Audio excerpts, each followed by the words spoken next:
the Apopco Studios at Britton and Broadway, this is the Bedlam Nation Conversation with John Helsley and Scott Wright. I'm Jenni Carlson.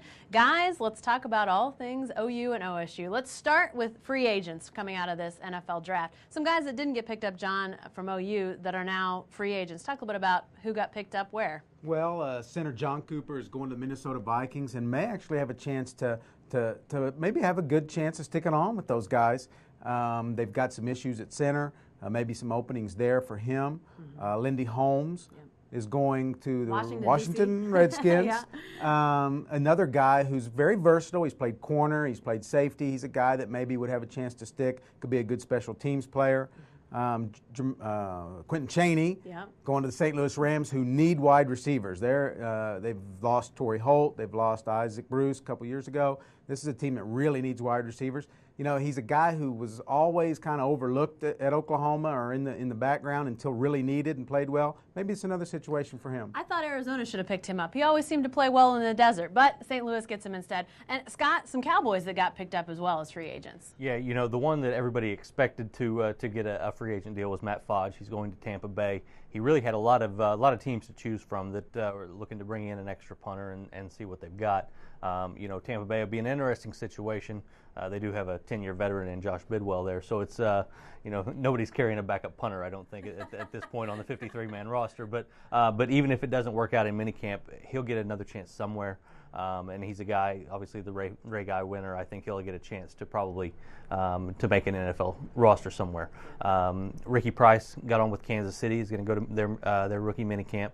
And then there's a few other guys that are still trying to nail things down. Guys that are going to get a shot somewhere, but they're just kind of trying to figure out where it's going to be. Jacob Lacey, you're hearing a lot about the Indianapolis Colts. Same with David Washington.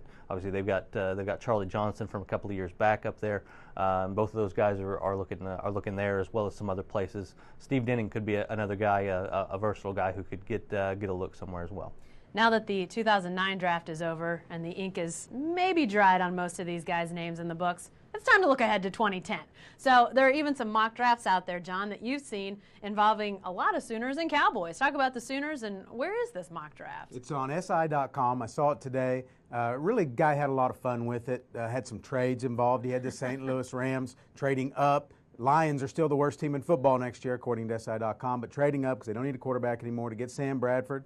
Had Trent Williams going high, had Jermaine Gresham going in the first round. So a lot of Sooners involved. It was just a lot of fun, and I think that's going to be talked about from here on into next year's draft, is where Sammy B fits in and how high he could go, possibly number one. Lots of Cowboys, too, that could be first. It could be two guys with Russell Okung and Des Bryant, Scott. Likely that both of those guys could be first-rounders next year. Yeah, it really is. You know, it's I feel a little bit bad for Des because everybody's pretty much just assuming that he's gone after his junior year, but it really looks like you know, he would have a very good chance of being the number one receiver taken. I think if you had put him in this year's draft, he's right up there with Crabtree and Macklin and well, Hayward Bay, I guess, fits in a different category altogether when Al Davis picks you, but still, he would have been up there with those guys. I think he'll be at the top of the draft, and Okung could end up being one of the best left tackles available, and that's always a high need spot. Well, and Okung was a guy that could have potentially thought about coming out this year, right? Yeah, he really did, and I think again he would have been in probably that first day, those first two rounds, if he had decided to come out. You know, at 6'5", 310. Really mobile, moves his feet well, and is a pretty dominant blocker on that left tackle spot. He had 8 guys go from that spot in the first two rounds, and I think he probably could have been in that mix as well. Well, guys, it's April, and we can't talk all football in April. We've got to talk a little baseball. Things are kind of starting to wind down towards that Big 12 tournament here in Oklahoma City, and then obviously NCAA tournament. John, the Sooners are setting pretty well right now. Talk about where they are and maybe what plays out for these guys. Yeah, you know, they had been playing really well, hit a little bit of a speed bump at Texas, which happens to teams, but really bounced back well from it last week. Went to Waco, swept Baylor, had beaten Wichita State earlier in the week. They got beat at Arkansas in a midweek game, which is Arkansas is really another top 10 team, and it's a tough matchup. But a big home series this weekend. Kansas, it's a better Kansas team than we're used to seeing, but a chance for Oklahoma to really make a case, I think, to host a regional and maybe even set themselves up to be in the mix to maybe get a super regional. Okay. And Scott, kind of on the other end of things, Cowboys kind of searching for some footing in 9th place right now. They're a little bit in danger, maybe not making the Big 12 tournament. I mean, talk a little bit about the Cowboys and what they've got left to do. Yeah, they're kind of fighting the clock at this point. They've got to get a little bit of a win streak together and put some wins on the board.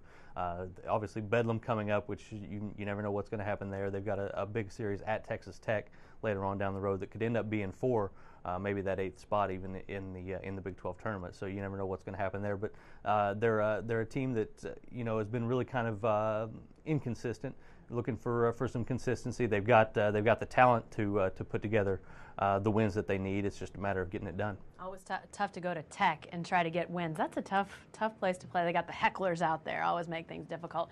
Guys, let's look to another sport. Let's go to the hardwood. Let's talk about basketball. Big 12 Pac-10 hardwood series, and some announcements on matchups has been made. Oklahoma State, Scott, is going to be going to Stanford, a pretty big-time matchup for the Cowboys. Yeah, it is. It's really a lot of fun. Ever since they started this Big 12 Pac-10 thing a couple of years ago, 3 years ago now, I guess, 3 seasons ago, it's been a lot of fun. The matchups it creates, both getting a home and home 2 years in a row. But Stanford is a really big game. It keeps another big name on the schedule in that non-conference and makes for a really intriguing series. Yeah, and John, the Sooners will have a home game this year. They get Arizona. That's going to be an interesting game. It is going to be interesting. Remember, for about a day or so there were reports that maybe Jeff Capel was going to Arizona. Obviously didn't happen. Arizona's coming here now. And it's really back-to-back years that in Norman we're going to see a really good Pac-10 team. We had Southern Cal come to Norman this year, Arizona next year. They're in a little bit of a transition, trying to keep that program going and rebuild a little bit, but still a big-name opponent and a good game for Lloyd Noble Center. All right, thanks, guys. We appreciate you coming in for the Bedlam Nation conversation. Stay with the best coverage team anywhere at newsok.com and every day in the Oklahoman.